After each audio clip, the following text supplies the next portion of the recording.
ನಮಸ್ಕಾರ ವೀಕ್ಷಕರೇ, JN ಮೀಡಿಯಾದ news ಅಡ್ಡಾಗೆ ಸ್ವಾಗತ. ಇವತ್ತಿನ ಪ್ರಮುಖ ಸುದ್ದಿಗಳನ್ನ ಕ್ವಿಕ್ ಆಗಿ ನೋಡ್ಕೊಂಬರೋಣ ಬನ್ನಿ.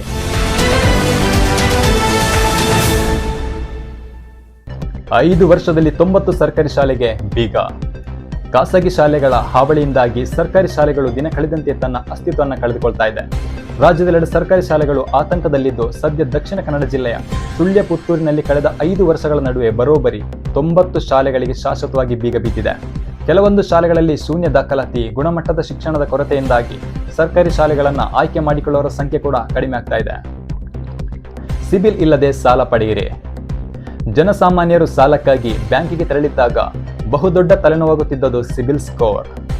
ಪ್ರತಿ ಬ್ಯಾಂಕ್ ಅಥವಾ ಹಣಕಾಸು ಸಂಸ್ಥೆಗಳು ಸಾಲದ ಅರ್ಜಿಗಳನ್ನು ಹಿಂದಿನ ಸಾಲದ ದಾಖಲೆ ಇಲ್ಲ ಎಂಬ ಕಾರಣಕ್ಕೆ ತಿರಸ್ಕರಿಸ್ತಾ ಇದ್ರು. ಆದರೆ ಇದೀಗ ಈ ಬಗ್ಗೆ ಹೇಳಿಕೆ ನೀಡಿರುವ ಹಣಕಾಸು ಸಚಿವಾಲಯ ಪ್ರಥಮ ಬಾರಿ ಸಾಲ ಪಡೆಯುವ ಸಾಲಗಾರರಿಗೆ ಇಂತಿಷ್ಟೇ ಸಿಬಿಲ್ ಸ್ಕೋರ್ ಇರಬೇಕು ಎಂದು RBI ಎಲ್ಲೂ ಉಲ್ಲೇಖಿಸಿಲ್ಲ. ಆದ್ದರಿಂದ ಸಿಬಿಲ್ ಕಾರಣ ಹೇಳಿ ಸಾಲದ ಅರ್ಜಿಗಳನ್ನು ತಿರಸ್ಕರಿಸಬೇಡಿ ಅಂತ ಹಣಕಾಸು ಸಂಸ್ಥೆಗಳಿಗೆ ಕಿವಿಮಾತು ಹೇಳಿದೆ. ಬೆಳ್ತಂಗಡಿ ಠಾಣೆಗೆ ಹಾಜರಾದ ದೂತ ಸಮೀರ್. ಧರ್ಮಸ್ಥಳ ಗ್ರಾಮದಲ್ಲಿ 100 ಶವಗಳನ್ನು ಹೂಳಲಾಗಿದೆ ಮತ್ತು ಸೌಜನ್ಯ ಕೊಲೆ ಬಗ್ಗೆ AI ವಿಡಿಯೋ ಮಾಡಿರುವ ಮೂಲಕ ದೇಶಾದ್ಯಂತ ಸಂಚಲನ ಸೃಷ್ಟಿಸಿದ್ದ ಯೂಟ್ಯೂಬರ್ ಸಮೀರ್ ಮೇಲೆ ಪ್ರಕರಣ ದಾಖಲಾದ ಬೆನ್ನಲ್ಲೇ ವಿಚಾರಣೆಗಾಗಿ ಬೆಳ್ತಂಗಡಿ ಪೊಲೀಸ್ ಠಾಣೆಗೆ ಹಾಜರಾಗಿದ್ದಾನೆ.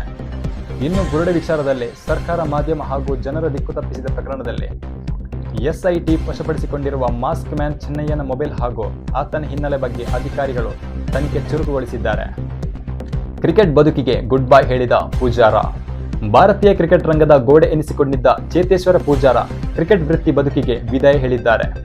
ದಶಕಗಳ ಕಾಲ ಭಾರತೀಯ ಕ್ರಿಕೆಟ್ನಲ್ಲಿ ಗಣನೀಯ ಸಾಧನೆ ಮಾಡಿದ್ದ ಪೂಜಾರ ಅವರ ನಿವೃತ್ತಿ ಬೆನ್ನಲ್ಲೇ ವಿಶ್ವ ಕ್ರಿಕೆಟ್ ದಿಗ್ಗಜರು ಪೂಜಾರ ಅವರ ಸಾಧನೆಗಳನ್ನು ಕೊಂಡಾಡಿದ್ದಾರೆ. ಒಟ್ಟಾರೆಯಾಗಿ 103 ಟೆಸ್ಟ್ ಪಂದ್ಯಾಟಗಳನ್ನಾಡಿರುವ ಪೂಜಾರ 7194 ರನ್ ಬಾರಿಸಿದ್ದಾರೆ. ಇನ್ನು 5 ಏಕದಿನ ಪಂದ್ಯ, 277 ಪ್ರಥಮ ದರ್ಜೆ ಪಂದ್ಯ ಹಾಗೂ 71 T20 ಪಂದ್ಯಾಟಗಳನ್ನಾಡಿ ಸದ್ಯ ಎಲ್ಲ ಮಾದರಿಯ ಕ್ರಿಕೆಟಿಗೆ ವಿದಾಯ ತಿಳಿಸಿದ್ದಾರೆ.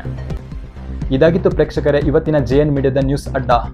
ಪ್ರತಿದಿನದ ಅಪ್ಡೇಟ್ಗಾಗಿ ಜೆಎನ್ ಮೀಡಿಯಾ ಸಬ್ಸ್ಕ್ರೈಬ್ ಮಾಡಿ. ಧನ್ಯವಾದಗಳು.